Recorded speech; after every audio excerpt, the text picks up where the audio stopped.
Turminha, vamos dar continuidade em história a falar sobre o café, mas vamos focar um pouco agora sobre a sua locomoção, ou sobre o meio de transporte que chegou ali para acelerar tudo, para deixar tudo mais rápido, e que foi o trem. Vamos ali na página 9. Bom, os trens eles trafegavam com muita mais velocidade, fazendo com que o transporte do café fosse algo muito mais rápido e não ficasse aquela demora, pois deixaram de ser usados os bois, carroças e passaram a ter esse transporte de mercadorias pelos trens. E muitas vezes eles atravessavam montes, matas nativas através das ferrovias e chegavam aos seus locais de destino e de distribuição pelas cidades próximas às ferrovias para descarregar e carregar o café, coisas como o café, principalmente naquela época. O Vale do Paraíba e o Rio de Janeiro ganharam um destaque muito grande. Grandes produtores de café. O título era deles. Eles que faziam a maior parte da fabricação do café. Mas aí em 1970 chegou os produtores que começaram a produzir mais. Aonde? Em São Paulo, que foi ganhando mais destaque do que o Vale do Paraíba e o Rio de Janeiro. Então ali mais para o oeste de São Paulo foi ganhando mais destaque. E o que ajudava o transporte? As ferrovias eram ligadas a essas regiões, as regiões de São Paulo, Rio de Janeiro, Paraíba. Então essas regiões começaram a sofrer mais transformações. Por quê? Porque era um local que passou a ser muito frequentado, um local a ser muito visionado. As pessoas começaram a olhar mais para esses lugares exatamente por causa do café.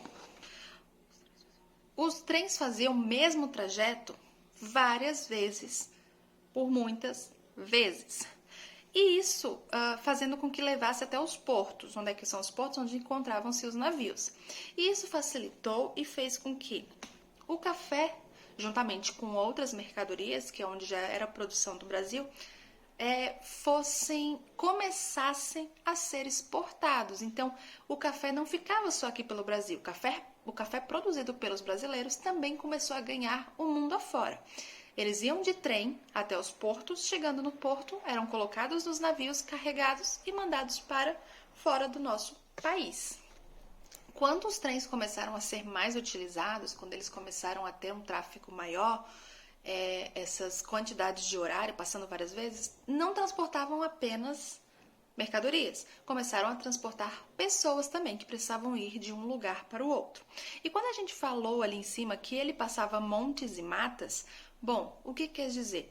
É que como eles começaram a fazer as ferrovias, eles conseguiram criar túneis passando por baixo desses montes, dessas montanhas, facilitando o trajeto. Como hoje em dia a gente vai por alguns lugares, quando a gente vai para o Beto Carreiro, a gente passa por debaixo de um túnel, e quando a gente também vai para o lado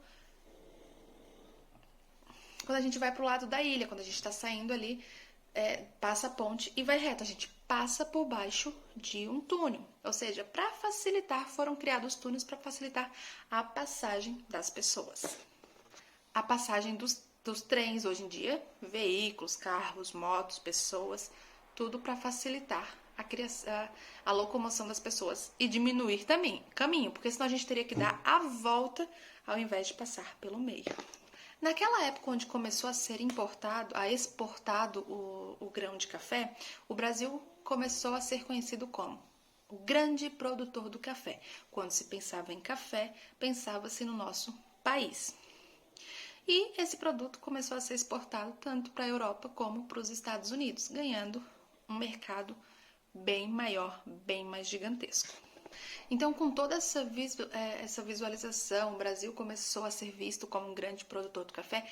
Além de ser um grande produtor do café, era conhecido como um produtor de café com excelente qualidade. Um dos melhores produtores do mundo em toda aquela época. Imagine sabendo que o café foi trago da Etiópia para nós aqui no Brasil, e ele foi trago por Francisco de Melo Palheta. Ele trouxe pra gente a gente conheceu, soubemos produzir e naquela época foi considerado o melhor produtor de café do mundo inteiro. Turminha, fazer as atividades agora. Lembrem-se, qualquer dúvida, leitura e podem mandar mensagem para a prof, tá bom? Beijos e até mais.